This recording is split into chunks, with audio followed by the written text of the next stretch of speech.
This TikTok video has 10.3 million views. Let's talk about why this is not the best advice. At the end of a job interview, they are going to ask you, do you have any questions for us? And of course, you're going to have great questions prepared for the end of the job interview.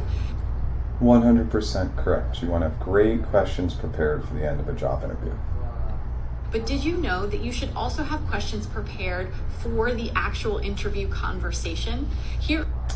Sometimes, depending on the role, the company, who you're interviewing with, you may want to have some questions prepared for during. But let's talk about why these are maybe not the best questions to ask. There are 3 important questions that you should ask in any job interview. 3, why is this position open?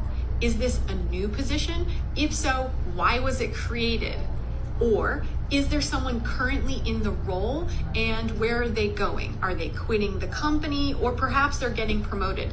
And if they're getting promoted, what did they do so well in this position that caused them to get the promotion? So this is really a question that should be asked in the initial screen with whomever is your point of contact, whether that's the recruiter or hiring manager. This is never a question that we should ask in the job interview. Secondarily, this was actually 8 separate questions. And then third, there needs to be a little bit of psychological safety around the why they got promoted if that's the answer that they get. So if they did get promoted, if you feel comfortable sharing, what are a couple of excellent items that they did really well to get the promotion? We have to create a little bit of that confidentiality space. We shouldn't just make that a very, very direct question. Aside from my technical capabilities that we've already discussed, what are some of the soft skills that are required for this position?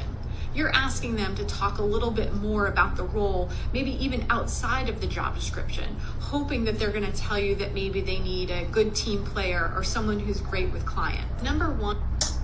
So if we've uncovered technical capabilities, we probably did that in the initial screen, uncovering role alignment and why we're a fit for the role. So in that screen, we will also ask what are some of the soft skills that are required. And why that's so important is because we want to be pre-planning on those soft skills and implementing those in part of our answers during the job interview. We don't want to find this out during the interview, we want to find it out beforehand. One of my most favorite questions to ask in any job interview is, what projects are you currently working on that I could help you with? So for this last question, this should definitely come as a question that happens at the end of the job interview. And again, we got to set that similar tone with the promotion. If you feel comfortable sharing, are there any projects you're currently working on where my skills look really strongly aligned and you feel like I could help you? We just want to set it up with a little bit different tone because again, they could feel that you're probing a little bit too much and maybe tapping in or trying to tap into something that's confidential. I really hope that this overview helps.